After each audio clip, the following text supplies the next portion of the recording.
You'd think after Christmas and it being January that I'd have loads of ideas for YouTube. And I do have loads of ideas, I just don't have ideas to do it on my own without Amelia. Amelia's in London today, I'm filming a video today, and so we are doing a Q&A. You might want to know a few things about me. There's a few things that I've been keeping a secret. Let's see if you can get them out of me via this Q&A. Hit the questions. Basically, I asked you guys to ask me some questions on Instagram and on this Instagram post. And a lot of you have asked questions about books, which is fair enough, except I don't really read that much, and I'm pretty sure you guys know that. I'm hoping you haven't got me confused with Amelia or something.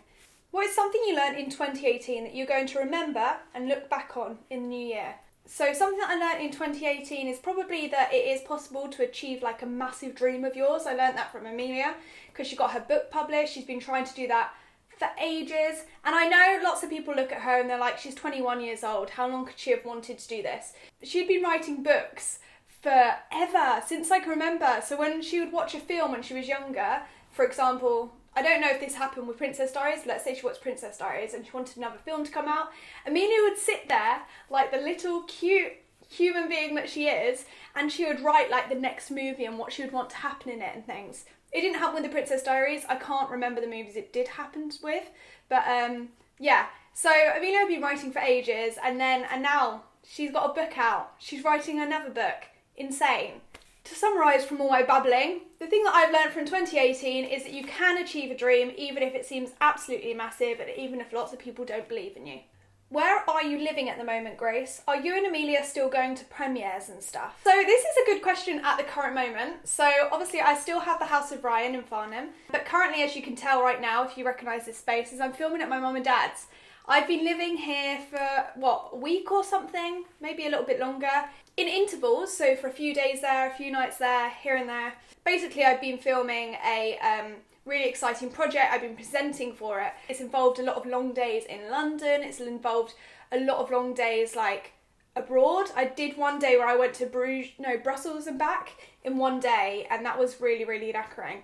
And because my parents are a little bit closer to London than I am, and the trains come more frequently out of London and to London than where I live in Farnham. So it just makes more sense to stay at my parents' every now and again when I've got like a long project going on. I also stayed here for about 3 weeks over Christmas because we spent Christmas with my family. So yeah. So in case, I feel like you asked this question because you wondered something, probably why have I been at my parents so much, and now you know. Where did you get Juno's Captain America outfit from? So for Christmas, Juno got this outfit. Here's a photo, and she looks so cute. It's definitely not an outfit that she wears all the time. Although, Juno does actually get quite cold and doesn't mind wearing coats and things, but something tells me that this outfit won't keep her that warm. It's quite cute though, because it's an actual harness. You can attach your lead to it. But I don't actually know where it came from. I know it's an actual Disney one because it has a Disney label on it, but Ryan's mum got it for us for Christmas. I will ask her. It's super cute. She actually really enjoys it, and I mean, it's Captain America.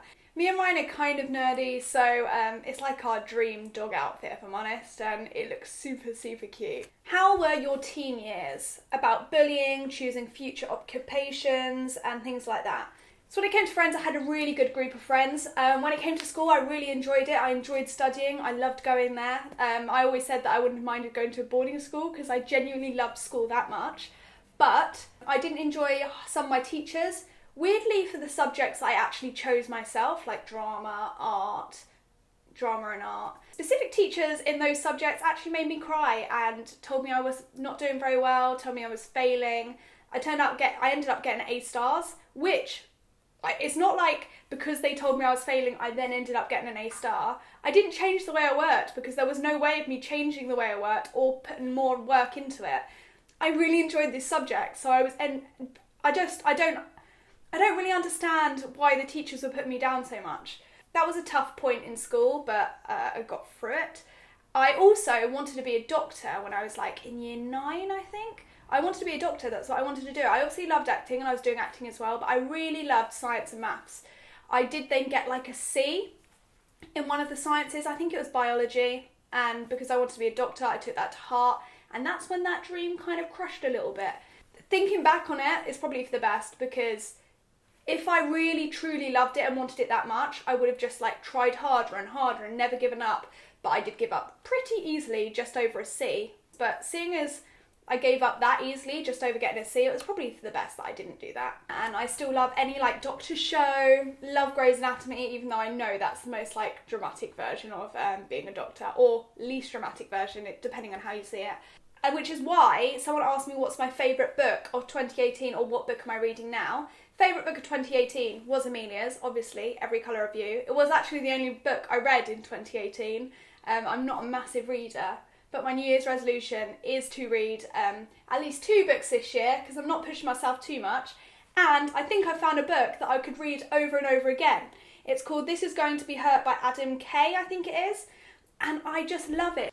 It's about a doctor and why he and his time in the NHS and why he decided to give up the job. It's like a diary that he wrote when he was doing it. It's funny. It's awful. It's gross. It's crazy. Like, it's honestly eye-opening. It's a really, really good book called This Is Going to Hurt. Yeah, so I'd highly recommend that one. Absolutely love it. And I posted it on my stories the other day, and loads of other people replied being like, oh yeah, I love that book too. So it's highly recommended. I think it's like a #1 bestseller. Well, my phone's lost signal now, so I can't actually read any more of the questions, annoyingly. That is what happens when you film at my parents' house, who have no Wi-Fi. Well, they do, but it's just very, very poor. Thank you very much for watching. I hope you enjoyed this video. If you didn't, I'm sorry. I'll try better next time, and bear with us because we've got a busy month going on, which I will be able to tell you at some point, and it's actually genuinely exciting, and it's going to be something that you can actually watch. So yeah, because I'm presenting for it. I don't know if I can say that, that's why I paused, but I'm sure I can.